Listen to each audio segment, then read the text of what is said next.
But that's what I love, that every home game we get to hear that slow keep right on, and every home game we get to hear the away fans trying to drown it out, and they never can. And then they just stand there in like this, that was... I think if you asked an away fan, they would go, that was epic.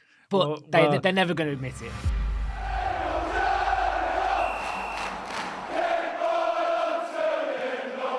Welcome back to BCFC Royal Blue. Now, a few days ago, we put out a community post on our YouTube page asking for questions from fans. We like doing this podcast because it gives the opportunity for Birmingham City supporters to ask their questions and then starts the debate from the rest of the fan base about what they think as well. As always, we had a fantastic response. And in this podcast, myself and Matt are going to answer a number of the questions that we've got. And we have got a few other podcasts that will be planned from other questions. So if your question doesn't appear in this podcast, it may appear in the subsequent ones that we have. Matt, this is the first one of these I looked that we've done since the I think it's the international break in November. Really? Yeah, I think the season's been so busy with obviously football matches, pre-match, post-match, Christmas period, January transfer window. First opportunity we've had with them. We had to do this, and this is some great questions. So it's a shame because I love doing these. Yeah, I know. Me too. But there's only so much time in the day, isn't there? Of course. So I'll read the first question out, and then we'll go through them, get your response. And in fact, actually, the first one there was two questions very similar. So I'll read. I'm not going to read the whole questions out, but just give you the general themes, and then we'll answer that one. So this is from Lisa. And also from Foggy, had similar questions. Lisa said, "Hi both. If we don't make the playoffs, do you think Chris Davies will still be our manager next season if we are still outside the top six by Christmas 2026? And Foggy asked a question about CD, saying, "I have complete faith in CD, but my question is, do you think he fails to rise to big challenges and to go all out for victory?" And he talks a little bit about big games like the Wembley final, the Virtue Trophy and stuff like that. So do you want to answer that question in terms of, do you think Chris Davies will still be our manager if we don't make the playoffs or we're challenging top six by Christmas? And a little bit about Foggy says. Christmas is a long way away, isn't it? Football moves very quick, doesn't it? I think, sorry to take the fun out of it. I know this is all a bit of fun and stuff, but there's so many variables that we don't know about: the form, results, where are we as a team, how are we playing. But what I will say on that is that Knighthead and Tom Wagner aren't messing around. They've clearly made their ambition this season clear that they want us to make the playoffs. If for some reason by Christmas next year we're in the same predicament or we're not progressing as a club, I have no doubt they will be brutal and make the decisions necessary at that time. But to paint a picture of Christmas 2026 is near on impossible. So to Foggy's point and question, I also have complete faith in Chris Davies. I'm glad other fans are still behind him because obviously social media can get quite polarising. Davies in, Davies out. We've always been Davies in. He's not perfect. We have mentioned about times he needs to improve, adapt, make changes. And I think we have seen that this season, which is nice. We've seen him have that ability to adapt a little bit, especially since Watford in just before New Year, or New Year's Day actually, wasn't it? New Year's Day, yeah. We have seen him make those changes, which I think is brilliant. But I do agree, I think on certain instances he has been outsmarted. But look at Leeds at the weekend, Dad. We just got off the back of getting knocked out the fourth round of the FA Cup. But actually Chris Davies, I think, got the better of Farker. Yeah. I think he made his decisions well. And I think he actually got the better of him this weekend. So I think that happens in football. Managers get the better of them. Yeah. I think sometimes they do make the wrong decisions. I think you could point to Wembley and think he got a few things wrong there, but that's part of the journey as a manager and part of the journey as a fan base, isn't it? But I'm behind him, Dad, and I think the future's bright under Chris Davies, hopefully. Yeah, I'm behind him as well. But I do think, like you've mentioned, there are going to be milestones that Knighthead and Tom Wagner are going to want the club, the actual footballers and the manager to hit. And if they fall short, they will make decisions. I think this season, Chris Davies is safe. I think he's doing a good job. He's doing well. There are occasions where you think tactically he's made the wrong decisions, but you find a game where a manager doesn't do that occasionally. I do also think that the first half of next season up till Christmas, which is basically relating back to Lisa's point, I think that'll be the acid test for Chris Davies, because I think if we're not challenging, if we don't make the playoffs this season and we don't get promoted to the Premier League. And we are in Championship next season, which in my opinion is highly likely, and that's being brutally honest. I think that if Chris Davies is not and the club are not challenging for the playoffs, I think that might be a point where Knighthead might look at things. But I'm very, very hopeful that Chris Davies will be the man in charge. Just one final thing on Foggy's question, Dad. He mentioned about, Chris Davies possibly failing to rise to challenges. I think sometimes the players need to be held accountable as well. Sometimes they haven't stepped up in big moments and they haven't stepped up in big games as well. So, but that's the beauty of supporting a football club. We support Chris Davies, we support the players, we go through all of this thick and thin as a fan base and as a club. And, we sometimes get things wrong, managers, players, all these things, but actually it doesn't really matter. At the end of the day, we all support Birmingham City and we all get behind the team. Yeah, and we'll see. I mean, it'd be interesting because that always raises a lot of opinions, Chris Davies, because there are fans out there, and they're perfectly entitled to their opinion. They think that Chris Davies is not tactically astute and that he's not really progressing the club and will never get promoted with him. And I think he is showing adaptability now. I think he's got better players to work with. So I do think that particularly the rest of this season and the first half of next season, I think that will be the big test for him. Last thing on this for me, Dan, and we'll move on to the next question. Two things I've noticed since the Watford game is he's making more effective substitutions. Because he's got better players. Because arguably he's got better players now since January, but he is making better subs, better time subs as well. And secondly, he is slightly happier for sit out of possession. Whereas before Christmas, it was possession at all costs, side to side, no matter what happens, we're keeping hold of the ball. We are sitting out of possession a little bit more. That is a strategy change, especially away from home, and I think we're looking better. Yeah, okay, Matt. Okay, thanks for that. Also as well, Foggy mentioned, and as a lot of fans did when they put their questions, they wishing Tom a quick and speedy recovery. Foggy did that, as did Richard, who gave us the next question. Just said he wants to send his appreciation and best wishes to Tom. And his question is with all the money and investment in the team in both transfer windows this season, promotion and the playoffs were obviously in the minds of the owners, which is now looking less and less likely as the season goes on.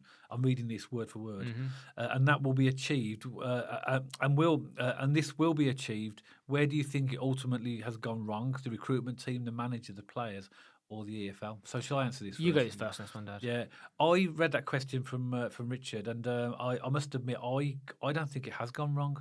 I think that we are a club that is progressing, and I don't think you can expect instant change. And I think that we have to be accepting as a fan base and as a club maybe that there are going to be steps along the way that we need to be. Sometimes we'll have to be patient. Sometimes we're going to have bad results. But I would say that though I think there are examples within the recruitment where things haven't worked out, and I do think that has not been looked at. But then I think a lot of people would argue that you look at the January transfer window and it appears that we've got a really good set of players that have come in and got rid of some of the players that weren't effective. We mentioned the manager in the last question. The manager is making mistakes but evolving. So for me, I mean, I don't think that things have gone wrong, and I'm quite comfortable where we're going at the moment. Dad, I wouldn't write us off just yet. We are still very much in the playoff conversation. I think I haven't checked the league table today. At the time of recording, we've literally just finished the game against Leeds. Earlier in the day. Yeah. Are we 2 points off the playoffs? 3 points off the playoffs? We're not far off. So actually, we're not hasn't been a write-off season, or we're not done yet. So we could still make the playoffs for sure. But I think it's easy, isn't it, when the expectations are set so high during the summer, anything less than an automatic or a playoff push, it kind of makes it feel like it's been a failure. Yeah. And actually, I think if we reset our expectations, then maybe it hasn't actually been as bad as we think. And I think this year for us has always been that consolidation season. A lot of Blues fans might not like that and go, come on, Matt, be a bit more ambitious. We've got good owners. We've got a good players now, especially in January. And I would love us to make a playoff push this second half of the season. And I think we can. I really do. I'll say that on bated breath. But we could still be in for a very exciting second half of the season. Yeah. But I take your point as well. I think the recruitment hasn't been perfect, but they've rectified it. Chris Davies hasn't been perfect, but he's working on it. So I think there are a few things here where we have got slightly wrong, maybe, but actually we are an evolving team now, and we are getting better. We are moving in the right direction, and I think the only way is up. Yeah, and I think if we understand ourselves as a team that's developing, I think we have to get that into our minds of where we've come from and where we're going. It does take time. You can throw as much money as you like. It never always has a positive impact. But I think you do it steadily, and I think we're building nicely. I think the January transfer windows showed us that next step. So I think for all the mistakes that people like recruitment, the manager, the players have made, they're all, improving, and I think that's what we'll continue to do as a club. So I personally don't think anything's gone wrong just yet. I think we'll have to wait and see what the rest of the season holds, and really maybe make a decision then. But at the moment, like you mentioned, Matt, we're still well in the mix for the playoffs. Yeah. So maybe then on that one, are we agreeing that the expectations maybe have been so high that anything less than promotion has been seen as a letdown, and actually it hasn't if we just take the perspective of us being an evolving club? I think Richard's point in his question is that the owners have spent a lot of money, haven't they, on the squad, the team, and they will have expectations from what they're spending. They want a return on their investment, don't they? And I think that's where this question has actually come from. That maybe Richard might feel that it's not good enough for Knighthead, not good enough for the the owners, and I think that's where the question is probably born from.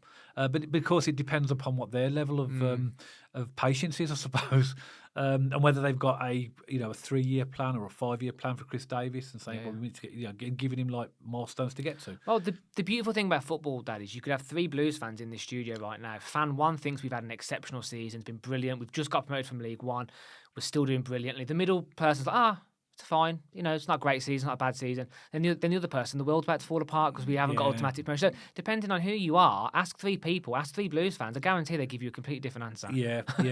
Very, very true.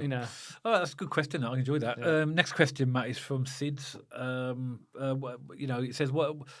It has a little sort of cheeky comment at the beginning. He said, "What's Priss got to do to get a goal?" He goes, "Seriously though, what has been your standout moment this season?" And he's put, "Can't choose between the final minute winner at Blackburn and lads bombing up the pitch like the Red Arrows, or 4-0 thumping to Pompey Millwall.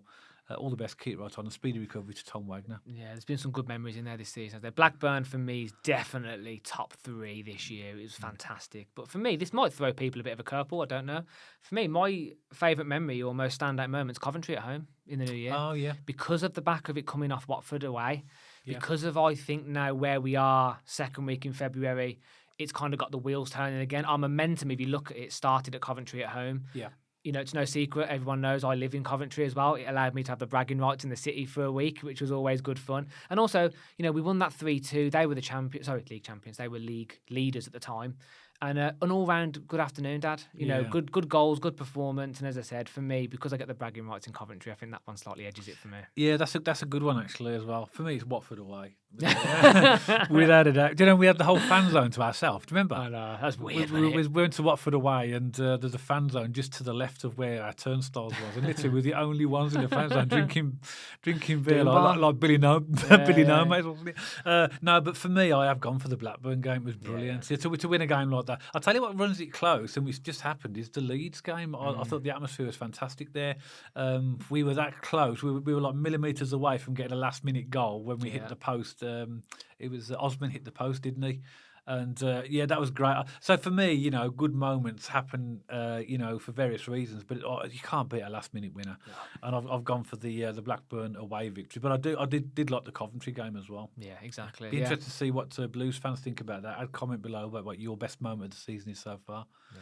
Absolutely. No, but it's one of those things that no matter what season you're in, even if you're having a stinker, there's always moments to take, isn't there? And that's why I love what Chris Davies says. There's no final destination in football. There's moments along the way. Yeah. And also many different games mean many different things to people. So I'd love to hear what Blues fans think of their sort of best moment of the season so far. You're right. It is moments. And, you mentioned, didn't you, in the last podcast we did for the Leeds post-match about that, how you feel when the slow keep right on at the beginning of a game.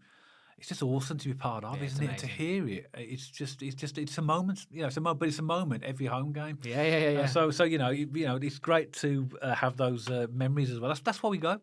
Yeah, we go to have those moments, don't we? But that's what I love. That every home game we get to hear that slow keep right on, and every home game we get to hear the away fans trying to drown it out, and they never can. Yeah. And then they just stand there in like this. Oh, well, that was. I think if you asked an away fan, they would go, "That was epic."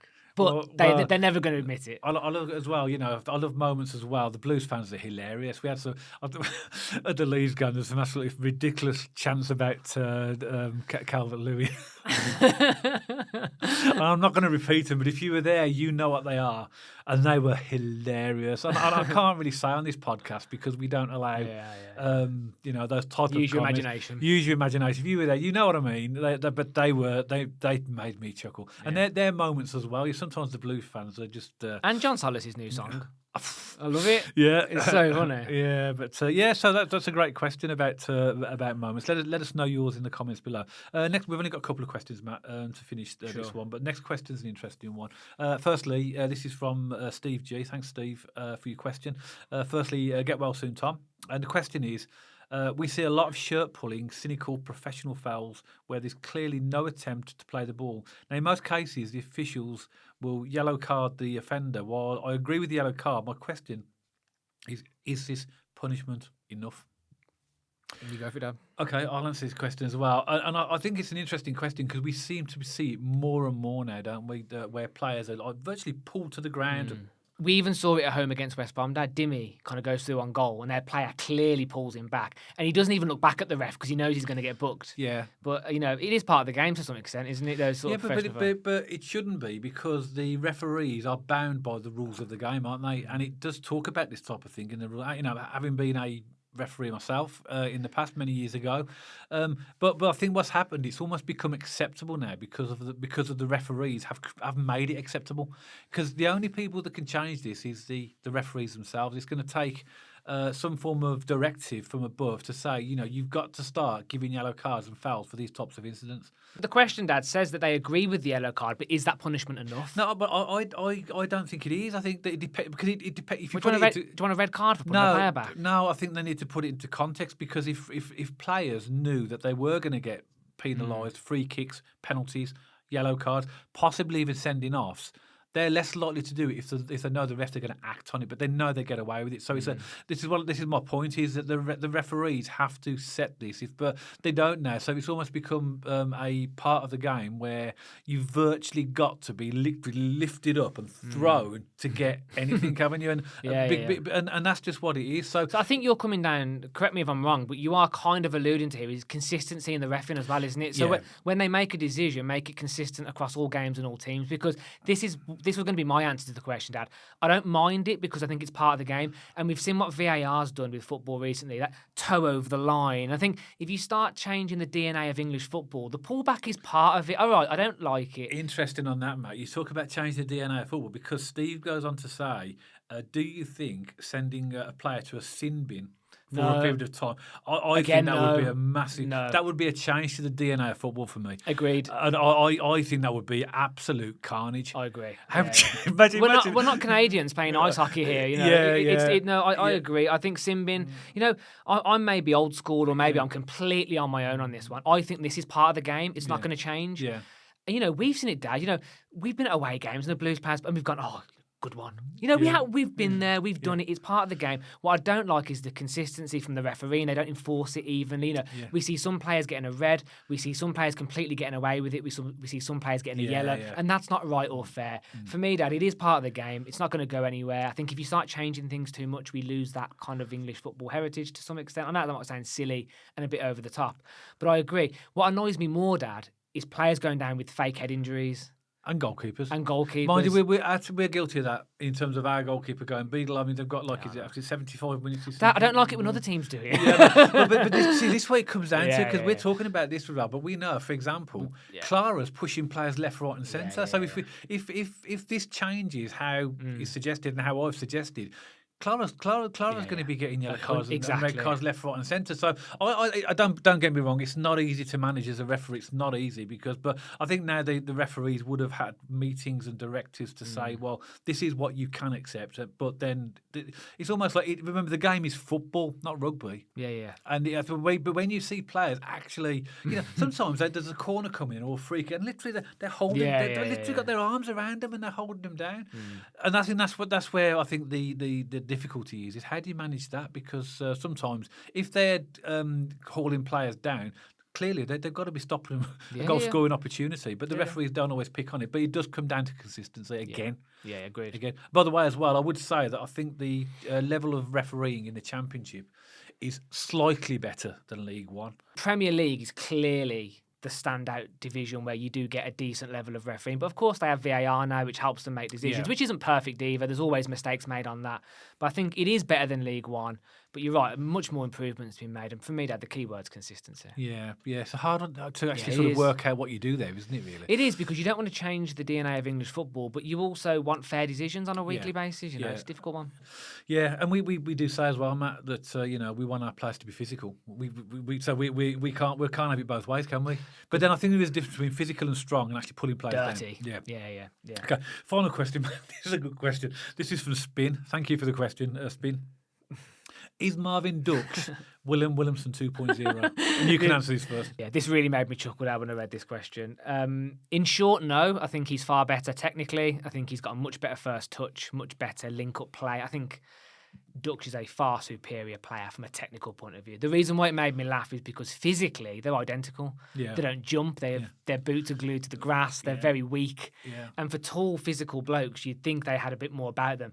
And I know this from a fan base that I have to accept that Marvin Ducksch isn't the kind of player who's going to send a player into the stands or jump for headers. And as frustrating as that is, that's not his style of play. Yeah. And that wasn't Williams' style of play. So this made me chuckle because of that comparison with their physical attributes. But technically, I think Ducksch is a far better player. Yeah, and that's my answer as well. I can see where the questions come from because it's relating to their almost nonchalant sort of style of if the ball comes to me, I'll take it. If not, I'm not going to bother. It's a bit weak. They're a bit weak, aren't they, as well? But I agree with exactly what you said. Marvin Ducksch is a much more intelligent. Although to be fair to Williamson, last season in League One, for the first half of that season, he was excellent.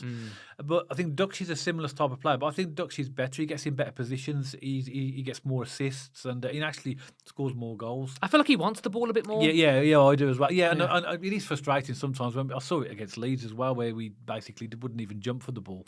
I know. But if he keeps getting assists and goals, no one's going to really care. But I actually, the more I've sort of seen Marvin Ducksch, the more I realise you have to accept players for what they actually are. And can we expect players to be everything? Can we expect them to be tall, physical? Well, they can't be tall, they're either tall or whatever they are. But can we expect them to be, good in the air? Can we expect them to be, the type of player that's can play the through ball? That every player's got their own pluses and minuses. And I think if we start to have expectations of players that they're never going to be, they're always going to disappoint us, aren't they? So, and I think that's where Marvin Ducksch gets some stick, is because I think fans, including ourselves sometimes, why doesn't he do that? Well, maybe he's just not that type of player. But we've got other players around him that can do that type of things. There was only 3 podcasts ago that I was on a kind of a mini rant about it. It doesn't jump, it doesn't show that physicalness. And actually, I've really calmed down about it now because, as you said, there's a trade-off. Yeah. You can't have everything from every player. And I have just accepted, and again, there could be people out there going, what? But like, he's not that kind of player that physically jumps for it, or, he's not going to shrug his man off the ball or physically knock 3 players off and then go through. He's not that kind of player. I think it's been a learning curve for me to learn that he's just be calm about it. But it is frustrating, when you're in the stadium, Dad, we're maybe 1-0 down or it's an edgy game and he's just not even jumping for the ball, even because he's 6'2" or something, isn't it? Yeah, but then you get that side of it, right? And then you get the elation where he does a 100%. Fantastic assist or scores a wonderful goal. Exactly. So it does balance out, doesn't it? And, I'm learning. I think, to answer that question, he's not Williamson 2.0. I think he's far, far more superior in terms of his ability to be able to have goal contributions. He's an upgrade. He's an upgrade. Interesting question, that one, isn't it? It was good, because it did make me laugh because I know exactly where that question came from. Yeah, and you can see why you made that comparison. But that's it for this podcast. And we, as I've mentioned at the beginning, we have got more questions from this community post that we are going to do a few more questions from fans podcasts over the next couple of weeks. So if you didn't get your question in this one, then you may have that question in one of those future podcasts. But as always, if you enjoyed the podcast, then don't forget to give us a thumbs up. If you haven't checked us out on our social media channels already, then pop along to our X page and our Instagram page. If you like to watch or listen to your podcasts on Spotify, you'll find us on there as well. You'll see the handles appearing on the screen for all these channels right now. If you haven't subscribed already and you'd like to, then hit that big red subscribe button. And if you hit that little bell icon next to the subscribe button, you will get notified every time myself and Matt put out a new podcast. So that's it for this one. And myself and Matt will see you on the next one, all about Birmingham City.